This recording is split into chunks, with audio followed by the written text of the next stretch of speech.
আমি যে ঘৰত গেছবিলাক ব্যৱহাৰ কৰি আছোঁ এই গেছবিলাকৰ মাহিলী পইচা আমি পাই আছোঁ নে নাই এইটো কেনেদৰে চেক কৰিম এইটো চেক কৰিবলৈ হ'লে প্ৰথমতে গুগলত যাব লাগিব গুগলত গৈ mylpg.in লিখি সাৰ্চ কৰিব লাগিব সাৰ্চ কৰাৰ পিছত প্ৰথমত যেটো আহিব যে mylpg.in হোম পেজ ইয়াতে এটা ক্লিক কৰিব লাগিব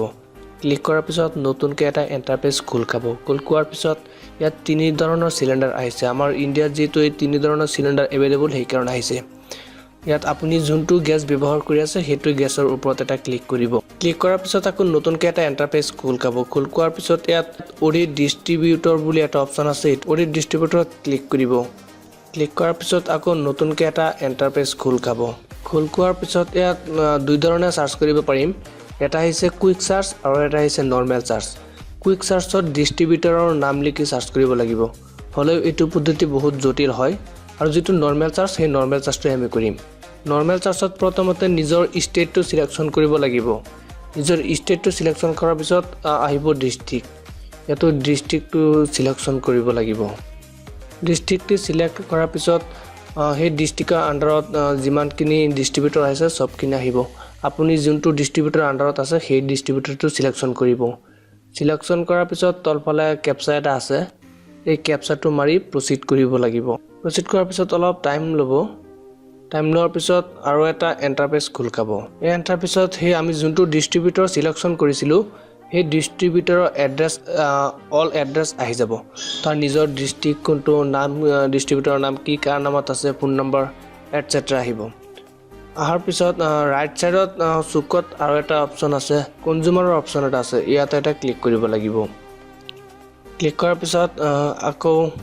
ক্যাপচা এটা দিব লাগিব ইয়াত যেটো ক্যাপচা আছে এই ক্যাপচাটো দি আকৌ প্ৰসিড কৰিব লাগিব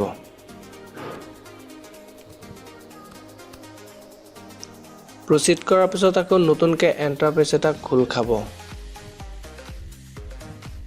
খোল কৰাৰ পিছত সেই ডিস্ট্ৰিবিউটৰ আন্ডাৰত যিমান কানেকশন আছে সবকিটা কানেকশন এফালৰ পৰা আহি যাব ইয়াতো এফালৰ পৰা বিচাৰি যোৱাটো পসিবল নহয় গতিকে আপোনাৰ যি কানেকশনটো আছে তাৰ নামটো বিচাৰিবলৈ হলে এলপিজি আইডি দি বিচাৰিব পাৰিম কনজিউমাৰ নাম্বাৰ আৰু কনজিউমাৰ নেম তিনটা দি বিচাৰিব পাৰিম বিচাৰাৰ পিছত ইয়াত সবতকৈ ভাল পদ্ধতিটো হৈছে কনজিউমাৰ যেটো নাম্বাৰ এই কনজিউমাৰ নাম্বাৰটো ইয়াত লিখিব লাগিব লিখি সাৰ্চ কৰি দিয়াৰ লগে লগে কাৰ নামত আছে ডিটেইলছ আহি যাব কনজিউমাৰৰ নাম আহিছে তাৰ পিছত আহিছে ৰেড সিম্বল বুলি দিয়া আছে এটো আধাৰ কাৰ্ডত অলৰেডি লিংক হোৱা নাই কাৰণ এটো ৰেড সিম্বল আহিছে আৰু লিংক থাকিলে গ্ৰীন সিম্বল আহিলে হয় আৰু লগত আছে যে বেংক একাউন্ট আৰু বেংক একাউন্টটো এনাবল হৈ আছে কাৰণ এটো গ্ৰীন সিম্বল আহিছে এটা নাম্বাৰ থাকিব এই নাম্বাৰটো ক্লিক কৰি দিয়াৰ লগে লগে এটো আইডিৰ এগেইনষ্টত মানে কিমান সিলিন্ডাৰ লোৱা হৈছে আৰু কিমান তাৰিখে কিমান পইচা কমাইছে অল ডিটেইলছ আহি যাব ইয়াত স্টেটমেন্ট এটা ওলাব স্টেটমেন্টত আপুনি চাব পাৰিব যে কোনটো মাহৰ কিমান তাৰিখে সিলিন্ডাৰ কিমান পইচা কমাইছে গতিকে এটো আছিল আজি আমাৰ টিউটোৰিয়েলছৰ বিষয় যদি ভাল লাগিছে ভিডিওটো লাইক কমেন্ট আৰু শেয়াৰ কৰিব আৰু চেনেলটো সাবস্ক্ৰাইব কৰিব